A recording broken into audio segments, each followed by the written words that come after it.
Can I follow up on Robert Kennedy? He's on the Hill today. He's meeting with senators. What do you say to people who are worried that his views on vaccines will translate into policies that will make their kids less safe? No, I think he's going to be much less radical than you would think. I think he's got a very open mind, or I wouldn't have put him there. He's going to be very much less radical. But there are problems. I mean, we don't do as well as a lot of other nations, and those nations use nothing. And we're going to find out what those problems are.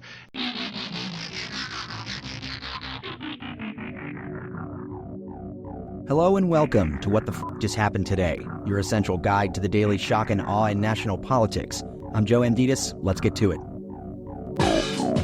It's Tuesday, December 17th, 2024. Welcome to day 1428. A judge rejected Trump's effort to have his felony conviction dismissed on presidential immunity grounds. Judge Juan Merchan, addressing the Supreme Court's decision to grant presidents absolute immunity from criminal prosecution for official acts, ruled that Trump's actions were decidedly personal. The judge wrote that it was logical and reasonable to conclude that if the act of falsifying records to cover up the payments so that the public would not be made aware is decidedly an unofficial act, so too should the communications to further that same cover-up be unofficial. The judge also rejected Trump's argument that he is protected by presidential immunity because of his election win. Trump was convicted in May of 34 counts of orchestrating an illegal conspiracy to influence the 2016 presidential election by falsifying business records. It's unclear if the case will proceed to sentencing, and Trump's lawyers now claim that they have evidence of misconduct by a juror.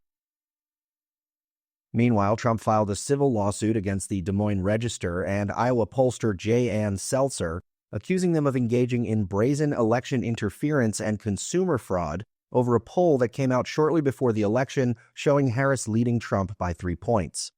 Selzer's prediction, however, ended up being wrong, and Trump won Iowa by 13 percentage points.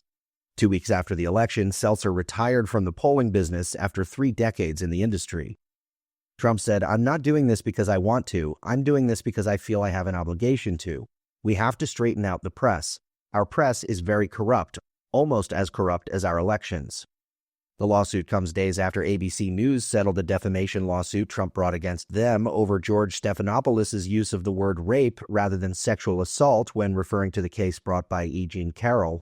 The network agreed to pay $15 million to Trump's presidential library. Trump is also suing CBS News for $10 billion over the network's 60 Minutes interview with Kamala Harris, claiming that the editing amounted to partisan and unlawful acts of election and voter interference intended to mislead the public and attempt to tip the scales of the election in her favor.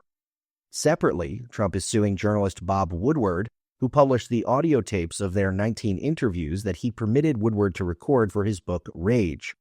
Trump is seeking at least $49 million in damages.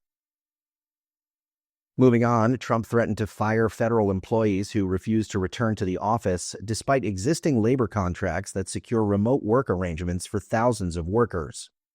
Trump said, "If people don't come back to work, come back into the office, they're going to be dismissed." A recent contract between the Social Security Administration and the American Federation of Government Employees Union requires its 42,000 members, depending on their role, to work in the office between 2 and 5 days a week through 2029.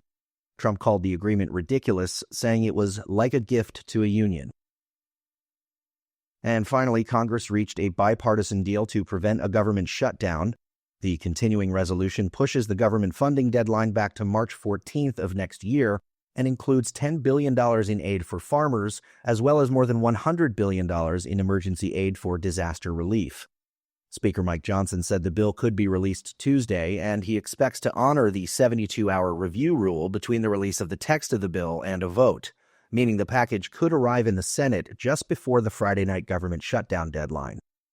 One member of the conservative House Freedom Caucus, however, called the package a total dumpster fire, saying, "I think it's garbage," while another said, "We get this negotiated crap and we're forced to eat this crap sandwich."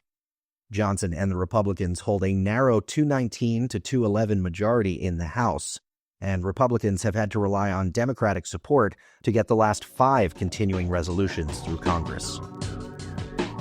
That's all for now. You can find the links and sources for all of these stories on the main website, And as always, visit whatthefjusthappenedtoday.com for the latest news and headlines. Until next time, I'm Joe Anditas.